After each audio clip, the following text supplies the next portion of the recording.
मित्रांनो नमस्कार। जगातलं सगळ्यात मोठं लोकशाही राष्ट्र असलेल्या आपल्या भारत देशामध्ये लोकशाहीचा सर्वात मोठा महोत्सव अर्थात मतदान होणार आहे। भारतामध्ये आपल्याला सगळ्यांना एकेरी नागरिकत्व आहे। श्रीमंत व्यक्ती असेल किंवा गरीब व्यक्ती असेल, प्रत्येकाला एकच मतदान करण्याचा अधिकार आहे। या मतदानाच्या प्रक्रियेतनं देशाची शासन व्यवस्था अर्थात या देशाचे धोरणात्मक निर्णय घेणारी व्यवस्था म्हणजे संसद, या संसदेमध्ये जो उमेदवार आपला प्रतिनिधी म्हणून जाणार आहे त्या मतदानाची प्रक्रिया ही कशी चालावी यासाठी भारतीय संविधानाच्या आर्टिकल 324 नुसार निवडणूक आयोग निर्माण करण्यात आला। या निवडणूक आयोगाने कशा पद्धतीने आपल्या देशामध्ये भयमुक्त आणि एक चांगल्या वातावरणामध्ये निवडणूक प्रक्रिया राबवली जावी यासाठी एक आचारसंहिता जी आहे ती लागू करण्यात आली। या आचारसंहितेच्या संदर्भामध्ये आपल्या मनामध्ये अनेक प्रश्न आहेत। ही आचारसंहिता काय आहे? ही आचारसंहिता संविधानिक आहे का? या आचारसंहितेचा जो नियम आहेत किंवा कायदा आहे हा कायदेमंडळाचा आहे का की इलेक्शन कमिशन ऑफ इंडियाने तयार केलेल्या या नियमांचा संच आहे? अर्थात हा जो आचारसंहिता किंवा ही जी नियमावली आहे कुणासाठी आहे? राजकीय पक्षांसाठी आहे, उमेदवारांसाठी आहे की मतदारांसाठी आहे? असे अनेक प्रश्न या संदर्भाने चर्चेला आहेत। आपल्याला माहिती आहे 19 एप्रिलपासून आपल्या देशामध्ये लोकसभेचे इलेक्शन वेगवेगळ्या राज्यांचे असे खंड तयार करून आपले इलेक्शन सुरू होत आहेत। ओके, सो आजच्या लेक्चरमध्ये आपण बघणार आहोत की आदर्श आचारसंहिता काय आहे, मॉडेल कोड ऑफ कंडक्ट जे आहे हे काय आहे, कशा पद्धतीने या मतदानाची जी प्रक्रिया आहे ती राबवली जाते। सध्या आपल्या देशामध्ये निवडणूक आयुक्त जे आहेत हे मुख्य निवडणूक आयुक्त आहेत राजीव कुमार, यांच्यासोबत आहेत सुखविंदर सिंग संधू आणि ज्ञानेश कुमार। हे तीन व्यक्ती या देशाच्या निवडणूक प्रक्रियेला कशा पद्धतीने राबवलं जाईल याचं संपूर्ण नियमन देशभरामध्ये केलं जाणार आहे। जे मुख्य निवडणूक आयुक्त असतात यांची जी नियुक्ती आहे ही माननीय राष्ट्रपती यांच्या माध्यमातून केलेली असते आणि ज्या पद्धतीनं उच्च न्यायालयाचे न्यायाधीश असतात तसं अत्यंत निष्पक्षपातीपणे यांनी कार्य केलं पाहिजे अशा पद्धतीचा एक प्रोटोकॉल किंवा नियम हा मुख्य निवडणूक आयुक्तांच्या माध्यमातून असतो। तर हे आपल्या देशातील इलेक्शनची हे टप्पे आहेत, जे पहिल्या टप्प्यापासून तर 60 टप्प्यापर्यंत हे इलेक्शन असणार आहेत। 19 एप्रिलला 29 राज्यांमधल्या 102 जागांसाठी, तर याप्रमाणे 7वा टप्पा शेवटच्या 8 जागा 1 जूनला शेवटचं इलेक्शन जे आहे हे असेल। तर या इलेक्शनचं संपूर्ण नियमन आणि व्यवस्थापन करत असताना उमेदवारांनी कोणते नियम पाळले पाहिजेत, राजकीय पक्षांनी कोणते नियम पाळले पाहिजेत, या नियमांच्या संचाला आदर्श आचारसंहिता असं म्हणायचं। तर आजच्या या लेक्चरमध्ये आपण काय बिंदू बघणार आहोत ते आधी समजून घेऊ। सगळ्यात अगोदर आदर्श आचारसंहिता मॉडेल कोड ऑफ कंडक्ट काय आहे हे आपण समजून घेण्याचा प्रयत्न करू। याची जरा पार्श्वभूमी लक्षात घेऊ की कशा पद्धतीने आपल्या देशामध्ये ही आचारसंहिता सुरू झाली। आता हे नंतर आपण हे बघू की आचारसंहिता नेमकं काय आहे, त्यात कोणकोणते नियम आहे, कोणते निर्बंध त्यामध्ये लादले आहेत, हे कधी लागू होतं। म्हणजे आपल्याला हाही प्रश्न असतो की आचारसंहिता सुरू झाली, आपल्याला असं पेपरला वाचण्यात येतं की आजपासून उद्यापासून आचारसंहिता आहे। मग आचारसंहिता आहे म्हणजे उद्यापासून म्हणजे कोणत्या तारखेला, त्याचा नेमका ड्युरेशन काय असतो तोही आपण समजून घेण्याचा प्रयत्न करू। आदर्श आचारसंहिता कायदेशीर बंधनकारक आहे का, ओके, किंवा या संदर्भानं जर काही चुका झाल्या तर त्या संदर्भानं काय कार्यवाही होऊ शकते का, संहितेमध्ये सुधारणा म्हणजे अमेंडमेंट कधी झाले तेही आपण बघू। ह्या सुविधा उमेदवाराने नामांकन केल्यास मतदारांना जर समजा काही उमेदवारांकडनं प्रचारादरम्यान कुठली अडचण निर्माण झाली आहे तर मतदारांना ॲपच्या द्वारे तक्रार करता येण्याची सुद्धा व्यवस्था करण्यात आलेली आहे। आणि शेवटी आपण राज्यव्यवस्थेशी संबंधित हा पॉईंट आहे, UPSC सिव्हिल सर्व्हिसेस सामान्य अध्ययनमधला पेपर 2 मधला जो भारतीय राज्यव्यवस्था हा टॉपिक आहे त्याच्याशी संबंधित हा विषय असल्यामुळं त्यावरील प्रश्नसुद्धा एक आपण घेऊ, ज्या प्रश्नाचं विश्लेषण आपल्या या सत्रात आलेलंच असेल। सो हे मुख्य निवडणूक आयुक्त आहेत। निवडणूक आयुक्तांच्या नियुक्ती संदर्भामध्ये पण खूप मध्ये चर्चा जी आहे ती झालेली होती। या अगोदर जे काही नियम होते त्या नियमामध्ये मुख्य निवडणूक आयोगाची नियुक्ती करताना 3 सदस्यांचं एक मंडळ असेल, ज्यामध्ये माननीय पंतप्रधान, त्यानंतर माननीय सर्वोच्च न्यायालयाचे सरन्यायाधीश आणि एक विरोधी पक्षाचे नेते अशा तिघांचं मंडळ होतं. पण मधल्या काळामध्ये यामध्ये दुरुस्ती करण्यात आली. पंतप्रधान, एक कॅबिनेट मंत्री आणि विरोधी पक्षाचा नेता. सो यावरूनही अनेक तर्कवितर्क आणि ॲलिगेशन्स निघालेले होते की पंतप्रधानांच्या भूमिकेला त्यांच्याच मंत्रालयातील कॅबिनेट मंत्री विरोध करू शकणार नाही आणि विरोधी पक्ष यांनी विरोध जरी केला तर 2-1 यामध्ये हे जे निर्णय हे बायस होऊ शकतील असाही निर्णय होता. सदर संदर्भातली जी काही केस आहे ती माननीय सर्वोच्च न्यायालयाच्या विचाराधीन आहे. परंतु आपल्याला माहिती आहे की देशामध्ये कायदा करणं हे हाऊसचं काम आहे, अर्थात संसदेचं काम आहे. झालेल्या कायद्याचं व्यवस्थित वापर होतोय किंवा नाही होत याचा निर्वाळा सर्वोच्च न्यायालय निश्चित देऊ शकतं. तर बेसिक स्ट्रक्चर ऑफ कॉन्स्टिट्यूशन जे आहे त्याला जर कुठे बायपास करून काही करण्यात आलं असेल तर त्या संदर्भातला निर्वाळा किंवा स्पष्टीकरण पुढच्या काळामध्ये माननीय सर्वोच्च न्यायालयाकडनं मिळेल. पण सध्या तरी तुर्तास स्थिती अशी आहे की पंतप्रधान आणि त्यांच्या सरकारमधील एक कॅबिनेट मंत्री आणि विरोधी पक्ष नेते या तिघांचं मंडळ जे आहे म्हणजे याच्यातनं माननीय सरन्यायाधीशांना वगळण्यात आलेलं आहे. हे वगळण्यात आलेला नियम योग्य आहे अयोग्य आहे हा सुद्धा एक अभ्यासाचा विषय. सध्या हे 3 हे मुख्य निवडणूक आयुक्त आहे आणि 2 हे निवडणूक आयुक्त आहे इलेक्शन कमिशन ऑफ इंडियाचे. सो यांच्या माध्यमातून निवडणूक प्रक्रिया ही राबवली जाणार आहे. सो आदर्श आचारसंहिता काय आहे, इलेक्शन कमिशन ऑफ इंडिया आहे यांच्या माध्यमातून ही जी संहिता किंवा नियमावली आहे ही काय आहे ती समजून घेण्याचा प्रयत्न करू. थोडक्यामध्ये एक पॅरेग्राफ या संदर्भातला आहे जो जसाच्या तसा आपल्या पुढे ठेवतोय. मॉडेल कोड ऑफ कंडक्ट, चुनाव आचारसंहिता काय आहे. Election commission of India's model code of conduct, ज्याला MCC असंही म्हटलं जातं, is a set of guidelines, म्हणजे ही एक नियमावली आहे that is issued for the conduct of political parties. हे जे राजकीय पक्ष आहे त्यांच्यासाठी. याच्यातलं नंतर मराठीमध्ये आहे त्यामुळे इंग्लिशमधलं आपण वाचून घेऊ. And candidates during election. It focus on speeches, polling day, polling booths, portfolios, election manifestos and procedures. Model Code of Conduct comes into force immediately on the announcement of the election schedule by the Commission and prevent communal clashes and corrupt practices. हा त्याचा उद्देश सुद्धा शेवटी देण्यात आलेला आहे. हाच message मराठीमध्ये पण आपण वाचून घेऊ. भारतातील आदर्श आचारसंहिता मॉडेल कोड ऑफ कंडक्ट म्हणजे भारतीय निवडणूक आयोगाने अर्थात इलेक्शन कमिशन ऑफ इंडियाने निवडणुकीदरम्यान राजकीय पक्ष पॉलिटिकल पार्टी आणि उमेदवार जे कॅन्डिडेट आहेत उभे राहणारे यांना नियमन करण्यासाठी जारी केलेल्या मार्गदर्शक तत्वांचा संच आहे. म्हणजे जे काही नियम आहे त्याचा हा एक संच आहे. मुक्त आणि निष्पक्ष म्हणजे फ्री अँड फेअर निवडणुका म्हणजे इलेक्शन सुनिश्चित करण्यासाठी प्रचार म्हणजे कॅम्पेन चालेल, भाषणे, स्पीचेस, मिरवणुका, कॅम्पेन असेल किंवा त्याचे जलूस निघते किंवा आपण त्याला रोड मार्च म्हणतो. मतदान दिवस जो असतो ज्या दिवशी इलेक्शन होणार आहे आणि त्याचं जे बूथ आहे असं बरंच काही यामध्ये असतं. या सगळ्यांमध्ये निवडणूक प्रक्रियेची अखंडता राखण्यासाठी म्हणजे याच्यामध्ये कुठलाही डिस्टर्बन्स येता कामा नये राजकीय पक्ष आणि उमेदवारांसाठी असलेले मार्गदर्शक तत्व इथे अपेक्षित आहे.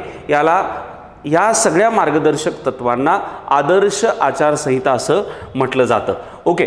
सो मित्रांनो याची जी सुरुवात आहे किंवा आपल्याला माहिती आहे आपला देश 1947ला स्वतंत्र झाल्यानंतर पुढे आपलं संविधान आपण 26 नोव्हेंबर 1949ला स्वीकारलं आणि पुढे 26 जानेवारी 1950 पासनं आपल्या देशामध्ये आपण गणराज्य भारतीय नागरिक म्हणून आपल्या देशाचं जे काही शासन व्यवस्था आहे ती निर्माण करण्याचं काम मतदाराच्या म्हणजे सार्वभौम जनतेच्या हातामध्ये आलं. मग आता ह्या निवडणुका देशामध्ये घडवून आणणं हे सुद्धा प्रचंड मोठं चॅलेंज होतं. म्हणजे आपल्या देशामध्ये कल्पना करा 1950ची स्थिती काय असेल. सगळीकडे साक्षरता नाही आहे, चिन्ह लोकांपर्यंत पोचवायचे आहेत, उमेदवारांना प्रचार लोकांपर्यंत पोचवायचा आहे. राजेशाही व्यवस्था असलेल्या या देशामध्ये लोकांचे प्रतिनिधी येऊन शासन चालवणार आहे आणि याची सुरुवात ज्या वेळेला झाली तिथपासून तर आज 2024 पर्यंत हा जो प्रवास आहे आणि यांच्यामध्ये जे श्रम घेतलेले इलेक्शन कमिशन ऑफ इंडियाचे कमिशनर असतील ज्यांच्यामध्ये कुरेशी असतील, त्याही पलीकडे जाऊन जे मोठं नाव की ज्यांनी इलेक्शन कमिशन ऑफ इंडियाची स्ट्रेंथ काय आहे, म्हणजे सरकारी पक्ष असेल किंवा राजकीय पक्षातला कितीही मोठा धुरंधर नेता असेल तर त्याला नियमानं वागण्याची शिस्त देण्याचं काम TN शेषन या इलेक्शन कमिशन ऑफ जे काय चीफ इलेक्शन कमिशनर आहेत यांनी दिलं आणि इलेक्शन कमिशनची काय ताकद असू शकते याचा एक परिचय भारतीय नागरिकांना झाला। आणि हे आपल्या असत आहेत, म्हणजे ज्युडिशरी म्हणजे न्यायव्यवस्था, इलेक्शन कमिशन हे फ्री अँड फेअर असलं पाहिजे, हीच तर सामान्य जनतेची स्ट्रेंथ आहे। इथे जर समजा प्रभाव यायला लागला तर मग मात्र सामान्य, कारण देशात लोककल्याणकारी शासन चालवायचं म्हणजे काय, हे लोककल्याण कुठून होतं तर हाऊसमधून होतं। आणि हाऊसमध्ये जर समजा लोकांचे प्रतिनिधी निष्पक्षपणे जाणार नसतील तर मग मात्र त्या प्रक्रियेवर प्रश्नचिन्ह उपस्थित होतात। आणि म्हणून या देशाची न्यायव्यवस्था आणि निवडणूक आयोग हा निष्पक्ष असणं अत्यंत महत्त्वाचं असतं। सो 1960ला विधानसभांच्या निवडणुकीमध्ये आदर्श आचारसंहिता हे लागू करणारं केरळ हे पहिलं राज्य आहे। आपल्याला माहिती आहे केरळ लिटरेसीमध्ये सुद्धा क्रमांक 1चं राज्य आहे आणि अनेक अशा काही इनिशिएटिव्ज आहेत त्या केरळमध्ये होतात। योगायोगानं आदर्श आचारसंहिता सुद्धा केरळमध्ये सर्वप्रथम लागू करण्यात आली। भारतीय निवडणूक आयोगाने पुढे 1962 मध्ये लोकसभेच्या निवडणुकीच्या वेळेला देशभरात याचा जो परिचय आहे आदर्श आचारसंहितेचा तो पुढच्या काळामध्ये झाला। काही दशकानंतर 1991ला लोकसभा निवडणुकीच्या दरम्यान निवडणूक मार्गदर्शक तत्वांचा वारंवार उल्लंघन केल्यामुळे मतदान पॅनलने मॉडेल कोड ऑफ कंडक्ट जो आहे तो अधिक कठोरपणे लागू करण्याचा निर्णय घेण्यात आला। सो अर्थात इथे इलेक्शन कमिशनरची भूमिका अत्यंत कठोर आणि निष्पक्ष होती, हेही आपल्याला प्रामुख्याने लक्षात घेणं गरजेचं आहे। आता हे मॉडेल कोड ऑफ कंडक्ट नेमकं काय आहे ते समजून घेऊ। राजकीय पक्ष म्हणजे मॉडेल कोड ऑफ कंडक्ट जे आहे हे निवडणुकीच्या पूर्वी, म्हणजे उदाहरणार्थ आता पहिला जो टप्पा आहे तो 19 एप्रिलचा आहे, बरोबर आहे। या निवडणुकीच्या घोषणा झाली की मतदान होईपर्यंत आणि मतदान झाल्यानंतर रिझल्ट लागेपर्यंत ही आचारसंहिता चालू असते। ओके, तर यामध्ये निवडणुकांपूर्वी राजकीय पक्ष जे काही पॉलिटिकल पार्टीज आपल्या BJP आहे, काँग्रेस आहे, ओके, आणि त्यांच्या उमेदवारांचं नियमन इलेक्शन कमिशन ऑफ इंडियाच्या माध्यमातून जारी केलं जातं। या नियमांचा एक संच असतो, त्याला मॉडेल कोड ऑफ कंडक्ट असं म्हणायचं किंवा आदर्श आचारसंहिता असं म्हणायचं। भारतामध्ये मुक्त आणि निष्पक्ष है ना, फ्री अँड फेअर इलेक्शन पार पाडण्यासाठी त्याची जी हमी आहे ते देण्याच्या दृष्टिकोनातून हे नियम जे आहे ते लागू करण्यात आलेले आहे। हे नियम सर्व पक्षांसाठी बंधनकारक आहे, म्हणजे कोणालाही याच्यातनं सूट नाही आहे। यामध्ये पोर्टफोलिओ आहे ना,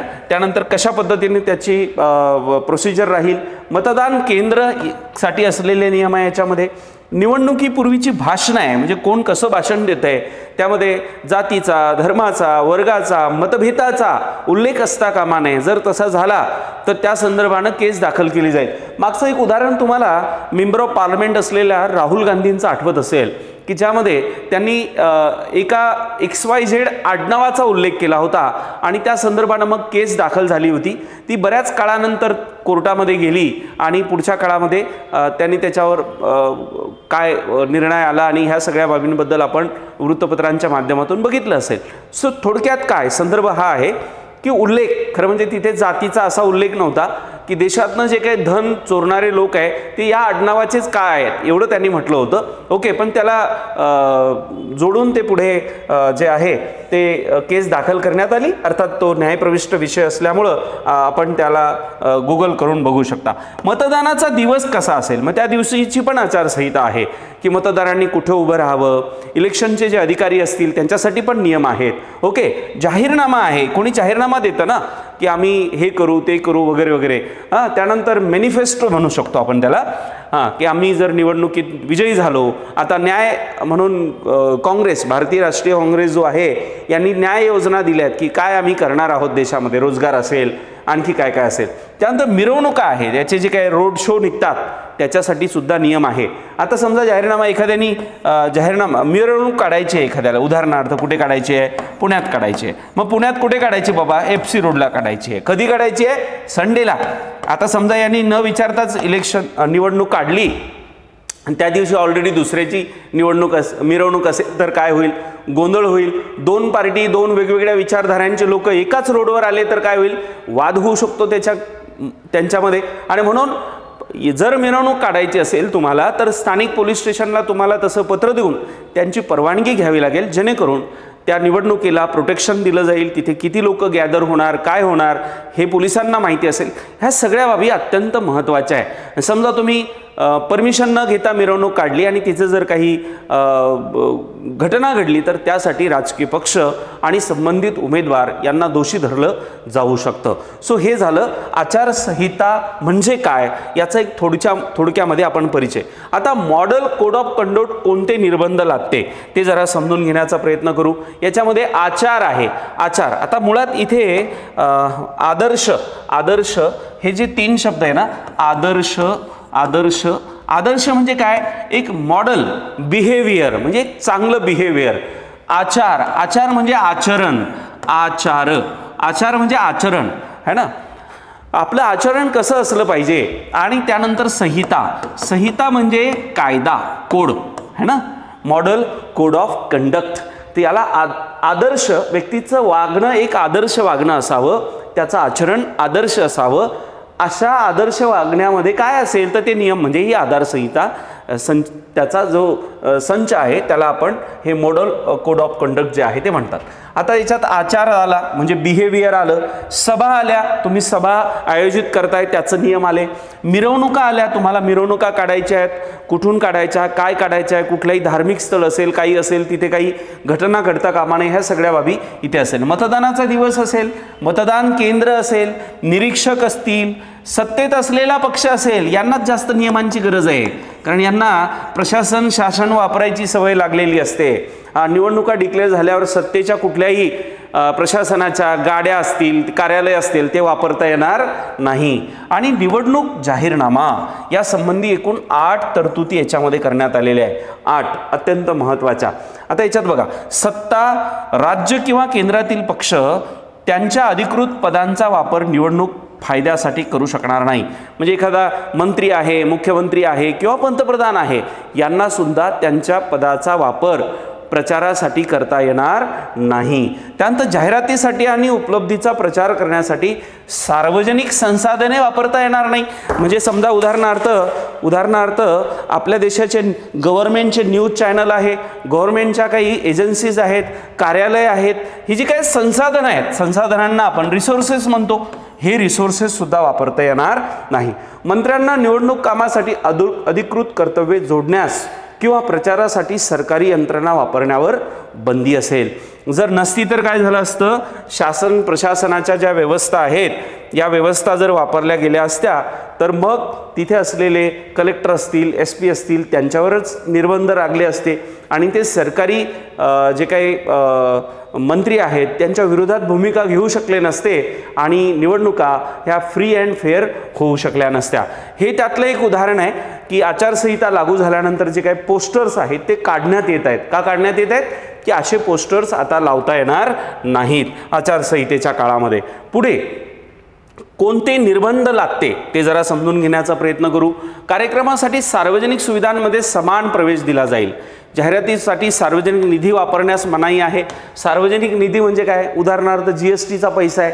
मग आता तो विषय इलेक्टोरल बॉन्ड जे आहेत त्या माध्यमातून पुढे आला. म्हणून पक्षांनी त्यांना इलेक्शन समजा जिंकायचं आहे, आता सत्तेमध्ये असलेलं उदाहरणार्थ भारतीय जनता पार्टी हा पक्ष आहे, तर यांना सार्वजनिक जो पैसा आहे, देशातला पैसा असेल, GSTच्या माध्यमातून जमा झालेला, टॅक्सच्या माध्यमातून जमा झालेला, तो वापरता येणार नाही. आणि मग त्यातून हे मार्ग राजकीय पक्ष काढतात. इलेक्टोरल बॉन्ड काढल्या गेले. याआधी रोख्यामध्ये पैसा घेतला जायचा, निवडणूक रोखे. आता हे घेताना एखादी कंपनी आहे जिचं उत्पन्न 200 कोटीचं आहे आणि ही कंपनी 1000 कोटीचं काय देऊन राहिली, इलेक्टोरल बॉन्ड देऊन राहिली.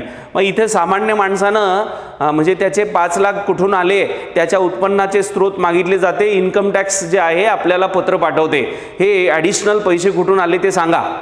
आणि इकडे बरं हे तर मी सांगितलं की 200 कोटी उत्पन्न 1000 कोटी डोनेट केले. काही कंपन्या लॉसमध्ये आहेत, तरी त्या 200 कोटी डोनेशन्स देत आहेत. आणि मग इथे जेव्हा राजकीय पक्ष म्हणतात की आम्हाला निष्पक्ष देशामध्ये चुनाव करायचे आहेत, इथे करप्शन होणार नाही, करप्शन करणाऱ्याला 56 इंचच्या छातीचा सामना करावा लागेल, इथे हे राजकीय पक्ष GSTच्या अखत्यारीखाली मध्ये आणावेत आणि यांची चौकशी व्हावी, मग खऱ्या अर्थानं कळेल की 56 इंचाची छाती आहे का किती इंचाची छाती आहे. सो म्हणजे आपलं जे आहे हे कशाही पद्धतीने नियम बनवायचे आणि पैसा उभा करायचा. मी कुठल्या एका राजकीय पक्षाबद्दल बोलत नाही, परंतु देश हा जर सगळ्यांसाठी, नियम सगळ्यांसाठी, देश हा जर सगळ्यांचा आहे तर नियम सुद्धा सगळ्यांसाठी असले पाहिजेत. आता हा सध्या प्रकरण मान्य सर्वोच्च न्यायालयात आहे, याच्यावर काय नियमन होईल किंवा आता उघड तरी झालं, बरं झालं इलेक्शनच्या अगोदर SBIला ते सर्वोच्च न्यायालयाने गाईडलाईन दिली. म्हणजे एक होप आहे सर्वोच्च न्यायालय सामान्य जनतेची की कोणी चुकीचं वागत असेल ते सत्तेच्या सर्वोच्च स्थानी जरी असलं तरी त्यांना आदेश देऊ शकतं. आणि ते दिल्यानंतर कळलं की यांनी किती सोंग केलेत आणि किती कोट्यावधीचा निधी आपापल्या पक्षांमध्ये घेण्यात आलेला आहे. त्याच्यामागे ED, इन्कम टॅक्स या सरकारी यंत्रणांचा वापर झाला, ह्याचा सुद्धा त्याच्यामध्ये उल्लेख किंवा त्याचे ॲलिगेशन्स आलेले आहेत. हे आपल्याला सगळ्यांना माहितीच आहे. पुढे राजकीय पक्ष किंवा उमेदवारांना टीका कायमच्या नोंदीवर आधारित असावी, जात धर्म याच्यावर आधारित असता कामा नये. म्हणजे तुम्ही कामावर आधारित नोंद करा की बाबा हा रस्ता पूर्ण व्हायला पाहिजे होता, झाला नाही, कामासंदर्भात तुम्ही करू शकता, त्यांच्या जातीवर धर्मावर तुम्ही करू शकत नाही. लाचखोरी, धमकावणे, मतदारांची तोतियागिरी करणे चालणार नाही. निवडणुकीच्या प्रचारासाठी प्रार्थना स्थळांचा वापर करता येणार नाही. म्हणजे तुम्ही गेलात आणि प्रार्थना स्थळावर सभा घेतली, भेट दिली असं चालता येणार नाही. त्यानंतर मतदानाच्या अगोदर 48 तासाच्या आत सार्वजनिक सभा घेण्यावर बंदी असेल, जेणेकरून जो मतदार आहे तो एक रिलॅक्स विचाराने ठरवू शकेल की त्याला कुठल्या विचारधारेला सपोर्ट करायचा आहे. त्या 48 तासाची मग ज्या सभा आहेत त्यावर बंदी घालण्यात आलेली आहे. त्यानंतर हे जे काही मार्गदर्शक तत्व किंवा आदर्श आचारसंहिता आहे हे निवडणुकीच्या तारखा जाहीर झाल्यापासून लागू होतात. जसं आता आपल्याकडे तारखा जाहीर झाल्या 19 एप्रिलपासून इलेक्शन, ज्या तारखेला निवडणुकीच्या तारखा जाहीर झाल्या तिथून तर रिझल्ट डिक्लेअर होईपर्यंत मतदानाचा तिथपर्यंत आदर्श आचारसंहिता लागू असते. हा प्रश्न तुमचा इथे बनतो की आचारसंहिता कधी लागू होते. मग खाली पर्याय राहतील की बाबा निवडणुकीच्या दिवशी लागू होते का निवडणूक चालू होण्याच्या 2 दिवस आधी असते. तर याच्यावर उत्तर काय, इलेक्शन कमिशन ऑफ इंडियाच्या माध्यमातून आदर्श आचारसंहिता ज्या दिवशी निवडणुकीच्या तारखा डिक्लेअर झाल्या त्या दिवशी ह्या ज्या आचारसंहिता आहे आदर्श आचारसंहिता ही लागू होते. ठीक आहे, हे झालं त्याचं उत्तर. पुढे कायदेशीर बंधनकारक आहे का, याच्या संदर्भातनं election model code of conduct कायद्याने लागू करण्यायोग्य नाही, त्याच्या अंमलबजावणीसाठी नैतिक मंजुरी वापरते. संशयास्पद म्हणजे मॉडेल कोड ऑफ कंडक्टच्या उल्लंघनाच्या बाबतीत इलेक्शन कमिशन ऑफ इंडिया पक्षाला किंवा उमेदवाराला स्वतंत्रपणे किंवा दुसऱ्या पक्षाच्या किंवा उमेदवाराच्या तक्रारीला प्रतिसाद म्हणून नोटीस बजावते. ओके, आता ह्या नोटीस बजाव म्हणजे इथे काय म्हणायचं आहे तर हा जो कायदा आहे हा कायदेशीर नाही किंवा याला संसदेने मंजूर केलेलं नाही. इलेक्शन कमिशन ऑफ इंडियाने तयार केलेली ही गाईडलाईन आहे आणि ती पाळणं हे राजकीय पक्ष आणि उमेदवारांना बंधनकारक असतं. ठीक आहे, सो हे कायदेशीर नाही. ठीक आहे, हां, कायदेशीर म्हणजे हा संहिता हा कायदा आहे परंतु कायदेमंडळाने पारित केला नाही असं त्याचा अर्थ झाला. आता याच्यामध्ये 1979, 1982, 1991 आणि 2013ला अमेंडमेंट झालेले आहेत. सुधारणा म्हणू आपण, अमेंडमेंट नाही. अमेंडमेंट म्हणजे हाऊसमध्ये होतात, घटना दुरुस्ती म्हणू आपण त्याला, नाही का. हां, तर इथे सुधारणा ज्या आहे त्या झालेल्या आहे. याच्यामध्ये मिनिमम कोड ऑफ कंडक्ट आणि काय काय त्याच्या भूमिका असतील याचा उल्लेख जो आहे, मेन जी बाब आहे 79, 82, 91 आणि 2003ला निवडणुकीदरम्यान राजकीय पक्षाची भूमिका, पॉलिटिकल पार्टीची भूमिका आणि रिस्पॉन्सिबिलिटी, जबाबदाऱ्या या पुस्तकामध्ये देण्यात आलेल्या असून निवडणूक प्रचारादरम्यान किमान आचारसंहितेचे पालन करण्याचे राजकीय पक्षांना आवाहन करण्यात आलेले आहे. आवाहनचा अर्थ काय होतो, अपील होतो, अपील की हे तुम्ही पाळलं पाहिजे, याचं उल्लंघन करता कामा नये. ओके, आणि मग तसं उल्लंघन केलं तर जनतेसमोर येतं, कोणी चुकीचं वागत असेल तर त्याच्यावर जनता त्यानुसार निर्णय घेऊ शकते. 68 आणि 69च्या मध्यवर्ती निवडणुकांमध्ये राजकीय शिस्त आणि आचार मांडणारे हे दस्तऐवज असून आयोगाने ते तयार केलेले आहेत. सो हे सुधारणेच्या बाबतीमध्ये हे मी आपल्याला टेलिग्रामला इथे शेअर करतो, ज्याच्यामध्ये एक संसदीय समितीने याच्या संदर्भातली शिफारस केली होती. ती बघा 2013 मध्ये एका संसदीय समितीनं शिफारस केली होती की निवडणूक आयोगाकडे आपली शक्ती वापरण्यासाठी कोणतीही पळवाट नसावी, यासाठी आदर्श आचारसंहितेला वैधानिक दर्जा द्या. वैधानिक म्हणजे कायदेशीर, जो संसदेमध्ये पारित होईल. जर हा वैधानिक दर्जा असेल तर निवडणूक आयोग त्यामध्ये फेरबदल सहसा करू शकणार नाही. त्याला विशेष बहुमत लागेल, कुठे?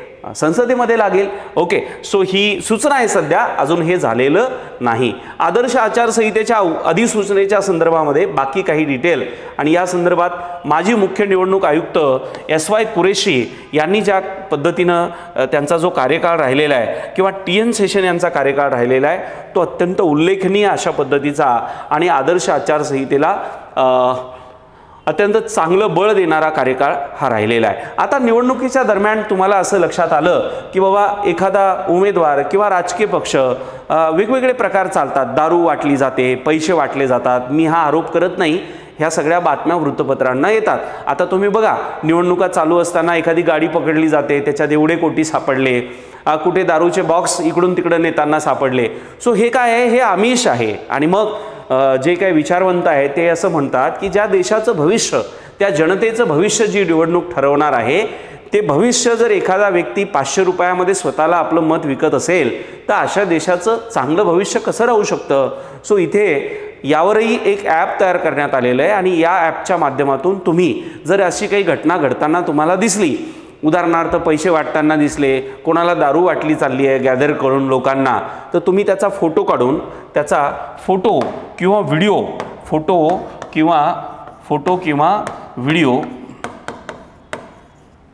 हा तुम्ही काढून 5 मिनिटाच्या आत तुम्ही पाठवला पाहिजे. 5 मिनिटाच्या आत तुम्ही पाठवला पाहिजे. 5 मिनिटाची अट का ठेवली आहे इथे? यासाठी ठेवली आहे की जास्त उशिरा काढलेला व्हिडिओ वगैरे असेल तर तो व्हिडिओ त्याला मार्फिंग केलं जातं, त्याच्यामध्ये एडिटिंग केलं जाऊ शकतं आणि खोटा वापरसुद्धा त्याचा केला जाऊ शकतो. इलेक्शन कमिशन ऑफ इंडियाच्या माध्यमातून 100 मिनिटाच्या आत, 100 मिनिटं म्हणजे साधारणतः 1.5 तासाच्या आत याच्यावर ॲक्शन होते. ठीक आहे. सो एवढं हे अत्यंत स्ट्रिक्ट आहे आणि म्हणून आपण याचा उपयोग करू शकता. लोकांना आदर्श आचारसंहिता दिली, परंतु ते आदर्श आचरण करतीलच याची गॅरंटी नाही आहे आणि म्हणून नागरिकांनी त्याच्यावर लक्ष ठेवलं पाहिजे. तुमच्या गावात कुठे पैसे वाटणं चाललेत, कुठे दारू वाटणं चालली, तर हे ॲप आहे, ते डाउनलोड करा आणि तुम्ही त्याचा फोटो काढून तिकडे पाठवा, जेणेकरून इलेक्शन कमिशन ऑफ इंडियाला निष्पक्ष इलेक्शन घेण्याच्या दृष्टिकोनातून मदत होईल आणि जे काही चुकीचे काही प्रकार असतील त्याला पायाबंद घालता येईल. इथे एक व्यक्ती ज्यांचा मी आपल्या पुढे हा परिचय ठेवतो, हे TN सेशन सर आहेत. यांच्या कार्यकाळामध्ये आदर्श आचारसंहितेचे नियम अत्यंत काटेकोरपणे पाळण्यात आले आणि यांच्यापासनं आदर्श आचारसंहितेची एक धाक, एक मी म्हणेल की त्याच्या संदर्भातची धास्ती राजकीय पक्ष आणि उमेदवारांना झाली आणि ज्या माध्यमातून सरकारी गाड्या जमा करणं असेल किंवा इतर प्रचार प्रसारासाठी सार्वजनिक किंवा सरकारी जे काही माध्यम आहे त्याचा वापर न करणं असेल, ह्या सगळ्या गोष्टींवर म्हणजे एखाद्या निवडणूक आयुक्तामध्ये किती सामर्थ्य राहू शकतं किंवा सामर्थ्य व्यक्तीमध्ये नसतं, त्या कायद्यानं किंवा त्या पदाने त्याला ते प्राप्त होत असतं. ओके, वैयक्तिक सामर्थ्य ते रेसलिंगमध्ये दाखवता येईल आपल्याला. इथे हे कायद्याचं आणि त्या पदाशी असलेले जे अधिकार आहेत त्याचं सामर्थ्य आहे. आणि मग आत्ता त्यानंतर आलेल्या इलेक्शन कमिशन ऑफ इंडियानाही होतं ते, परंतु ते सगळ्यांनाच वापरता येत नाही ना. हां, मग TN सेशन सरांचा म्हणजे इतिहास या सरांना कधीही विसरणार नाही. आता आदर्श आचारसंहितेबद्दलचा एक प्रश्न घेऊ. त्याआधी एक बाब तुम्हाला क्लिअर करून टाकतो. इलेक्शन कमिशन ऑफ इंडिया हे जे आहे म्हणजे भारतीय निवडणूक आयोग हे कोणाची निवडणूक घेतं? राष्ट्रपती. ठीक आहे, राष्ट्रपती. दुसरं उपराष्ट्रपती. ठीक आहे, त्यानंतर संसद. आता संसदेमध्ये 2 सभागृह आले ना, लोकसभा आणि राज्यसभा आणि घटक राज्य कायदे मंडळ. यामध्ये सुद्धा 2 सभागृह आले. एक आलं विधानसभा आणि दुसरं आलं विधान परिषद. सध्या विधान परिषद आपल्याकडे 6 राज्यामध्येच आहेत, म्हणजे दुहेरी राज्य सभागृहाची व्यवस्था काही ठराविक राज्यांमध्ये आहे, विधानसभा सर्व राज्यांमध्ये आहे. सो याचं व्यवस्थापन, याचं निवडणुका प्रॉपर घेणे, त्या एक पारदर्शक पद्धतीनं निवडणुकांचं व्यवस्थापन करण्याचं काम इलेक्शन कमिशन ऑफ इंडिया करतं. मग आता तुमच्या मनात प्रश्न पडला असेल की जिल्हा परिषद, महानगरपालिका, नगरपरिषदा, कटक मंडळं, नगरपंचायती, ग्रामपंचायत यांच्या इलेक्शन कोण घेतं? तर त्यासाठी प्रत्येक राज्यासाठी राज्य निवडणूक आयोग आहेत. ठीक आहे, हे पण आपल्याला लक्षात ठेवायचं आहे मित्रांनो. ओके, सो हाही फरक तुम्हाला लक्षात घ्यायचा आहे. आणि इलेक्शन कमिशन ऑफ इंडियाची जी स्थापना आहे ते भारतीय संविधानाच्या 324 नुसार करण्यात आलेली आहे. 324 नुसार करण्यात आली असून निवडणूक आयोगाचे मुख्य निवडणूक आयुक्त हे निष्पक्ष पद्धतीने निवडले जावेत याची प्रोव्हिजन करण्यात आली होती. आणि म्हणूनच पंतप्रधान, विरोधी पक्षनेता आणि सर्वोच्च न्यायालयाचे सरन्यायाधीश यांच्या माध्यमातून यांची निवड व्हायची. परंतु आत्ता नंतरच्या काळामध्ये म्हणजे BJPचं जे 2014 पासून गव्हर्नमेंट आलं त्यानंतर यांनी हे बदल केले आणि या बदलानुसार पंतप्रधान, सरकारमधला एक कॅबिनेट मंत्री आणि विरोधी पक्ष नेता अशा पद्धतीचं सध्या हा बदल करण्यात आलेला आहे. सदर प्रकरण सध्या माननीय सर्वोच्च न्यायालयामध्ये आहे. सो हा झाला एक या संदर्भातला मुद्दा.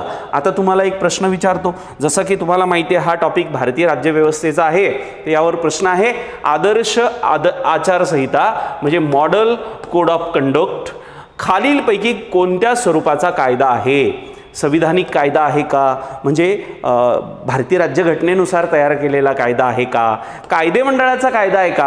आता कायदेमंडळामध्ये 2 कायदेमंडळ आहे, एक संसद आहे आणि दुसरं आहे घटक राज्य कायदेमंडळ. मग याचा कायदा आहे का, की इलेक्शन कमिशन ऑफ इंडियाचा कायदा आहे किंवा नियम आहे? ठीक आहे, सो तुम्ही याला उत्तर इथे द्यायचं आहे की यापैकी नाही. सो याचं जे उत्तर आहे ते कमेंट बॉक्समध्ये टाका. तुम्ही जर हा व्हिडिओ व्यवस्थित ऐकला तर याचं उत्तर मी ऑलरेडी माझ्या एक्सप्लेनेशनमध्ये दिलेलं आहे. मित्रांनो, आपण हे करंट कन्सेप्ट टॉक घेतोय की ज्या आता करंट चर्चेमध्ये असलेल्या घटना असतात, ज्यामध्ये आपण इलेक्टोरल बॉन्डवर घेतलं किंवा दिल्लीचं जे दारू धोरण आहे, ज्याला राज्य उत्पादन शुल्काच्या संदर्भातलं, त्यावर आपण सेशन घेतलंय. सो करंट ज्या घटना घडतात त्यातला परीक्षेच्या दृष्टिकोनातून असलेला जो क्रक्स आहे याला आपण करंट कन्सेप्ट टॉक सेशनची सिरीज आपण चालवतोय. तुम्हाला ही मदतपूर्ण ठरते आहे का, किंवा याबद्दल तुमचे काही मतं असतील तर ती आवर्जून आम्हाला कमेंटमध्ये कळवा. काही नवीन विषय असतील की ज्यावर आम्ही सेशन घेतलं पाहिजे असं आपल्याला वाटत असेल तर तेही नक्की करा. आपण नवीन असाल आकार फाउंडेशनचे हे सेशन बघण्यात तर नक्की आपल्या संस्थेचं हे जे चॅनल आहे त्याला सबस्क्राईब करा आणि तुमच्यासारख्या ज्या मित्र आहेत त्या मित्रांनासुद्धा हा व्हिडिओ नक्की शेअर करा.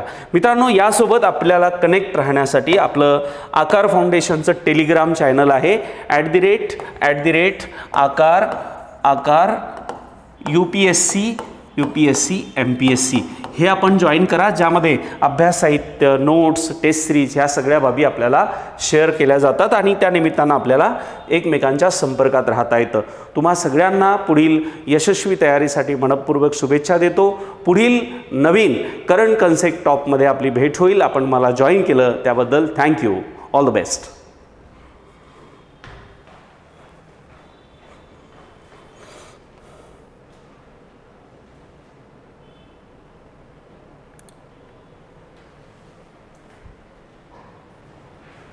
स्टॉप केला.